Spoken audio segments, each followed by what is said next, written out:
Olá pessoal, uma segunda aula para servir como orientador, né, para servir como orientação, como referência para as discussões de caso que nós vamos começar a fazer daqui para frente. Na aula anterior nós falamos sobre a questão das dimensões que se dão de maneira sistêmica, ou seja, tudo acontece ao mesmo tempo. Para o assunto desta aula, nós vamos falar da outra forma de organizar ou de interpretar as coisas, né? Que é a forma processual, tá? Então, aqui é o ciclo do trabalho do Conselho Tutelar. O ciclo do trabalho é uma representação teórica, pedagógica, do que em tese deve acontecer regularmente. E aí a ação se dá de forma processual, ou seja, na ação sistêmica tudo acontece ao mesmo tempo. Na ação processual, cada coisa tem o seu momento para acontecer, e uma coisa que acontece no momento 3 não pode ser passada para o momento 2 nem para o momento 1.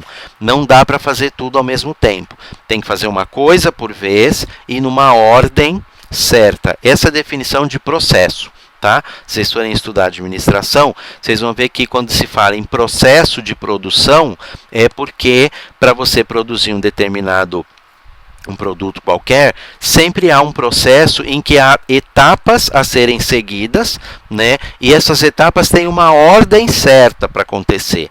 Não dá para você, a última etapa vai ser embalar o produto, né? Não dá para você embalar o produto antes de fazer o produto. Não dá para você testar antes de fazer. Não dá para você fazer a tampa, talvez, antes de fazer a panela. Não dá para você colocar o cabo na panela antes de modelar a panela e assim por diante, tá? Então vamos dar uma olhada nesse ciclo que é processual, tá?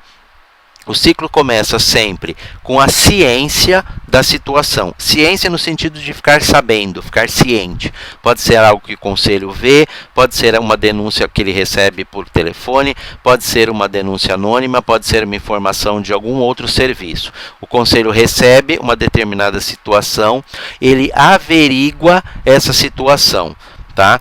Nessa averiguação, vocês receberam um material mais detalhado em que o conselho vai ver, inclusive, se é um caso para o conselho tutelar, né? Se faz parte da atribuição do conselho tutelar. Mas assim, averigua a situação. Depois de averiguar essa situação, vê o que está acontecendo, situação da família, da criança, conversa com os vizinhos, vai na escola, busca informações nos serviços que essa família já passou. Ele vai estudar. O conselho tem que estudar o caso, a situação que ele tem em mente.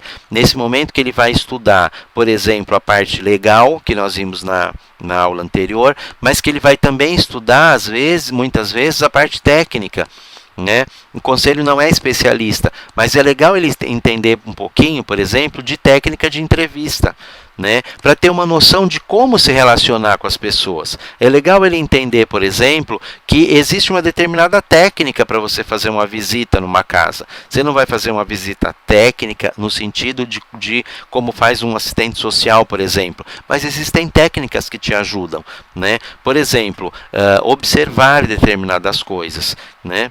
Às vezes o conselho entra, vai embora e não presta atenção em como está o ambiente.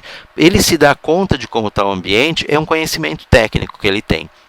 Então ele vai estudar as várias dimensões, as várias possibilidades, depois ele vai deliberar. É aquele momento em que o conselho se reúne, né? Poucos casos o conselho vai poder deliberar sem se reunir, aquelas situações bem básicas mesmo, já falamos sobre isso, mas normalmente ele vai se reunir para deliberar qual vai ser o encaminhamento que a gente vai dar para essa situação, para essa pessoa, para essa criança, para essa família que a gente está atendendo. Feita a deliberação, vai ser feita a aplicação das medidas, né? Essa aplicação de medidas vai ter todo um processo seguindo a legislação, que é o aspecto legal que a gente viu, também um processo de registro, que é a parte administrativa. Na verdade, o registro acontece em todo o caminho, né? Desde a averiguação já vai havendo um registro, uma organização das coisas, que é aquela função, aquela dimensão administrativa. Então, é feita a aplicação das medidas e depois é feito um acompanhamento da situação, né? E aí, do acompanhamento, você tem uma bifurcação. Pode ser que, depois de fazer todo esse processo, o caso seja arquivado, né? Ou porque deu tudo certo, as medidas aplicadas funcionaram, foi feito um acompanhamento por um tempo suficiente, comprovou-se que a agressão ou ameaça aos direitos não existe mais, está tudo bem, vamos arquivar esse caso.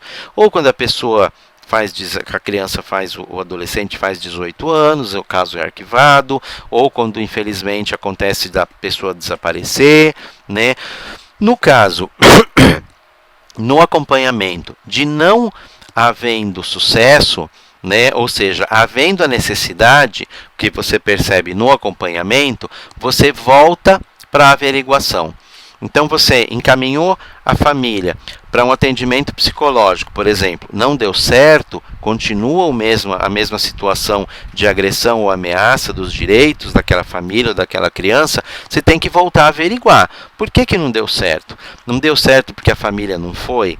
Não deu certo porque o atendimento psicológico não foi legal? Teve um problema técnico, né? Não deu certo porque não tem o serviço, que é uma questão política, né? Política administrativa da cidade, política no sentido de governar a cidade, né? Então, aí você tem que voltar a averiguar, e aí você tem que estudar de novo e recomeçar o processo todo de novo, tá? Esse processo, ele é pedagógico, ele é colocado dessa maneira por uma questão pedagógica, mas a gente vai ver no texto que foi enviado, né, que havendo urgência ou situação crítica, né, há que se garantir os direitos primeiro, né, já conversamos bastante sobre isso, para depois uma verificação mais aprofundada. E o ciclo se fecha, como eu coloquei, ou no arquivamento, ou no retorno da averiguação, e cada passo desse, não sei se está aparecendo aí no vídeo, mas aqui embaixo tem uma frase, vocês também receberam esse material, cada passo desse processo deve ser devidamente detalhado. Tá? O averiguar tem um monte de subpassos ali, um monte de coisinhas que você faz dentro do averiguar, usando aquelas dimensões que a gente viu na aula anterior. Tá? Então, do mesmo jeito que para analisar os casos daqui para frente, a gente vai ter a ferramenta das dimensões, analiso na dimensão legal, analiso na dimensão relacional, analiso na dimensão política, né? Eu também vou analisar os casos a partir deste ciclo de atendimento. Como que foi o atendimento? Teve estudo, teve registro, teve acompanhamento, não teve? Tá? Essas duas ferramentas nós vamos usar a partir de agora para a gente analisar os casos, estudar os casos que a gente for ver daqui para frente. Tanto os casos fictícios, como os casos reais que a gente pode vir a conversar sobre eles. Tá bom? Espero que tenha ficado claro. Se tiver dúvidas, a gente conversa também nos nossos encontros presenciais. Obrigado, um abraço e até a próxima.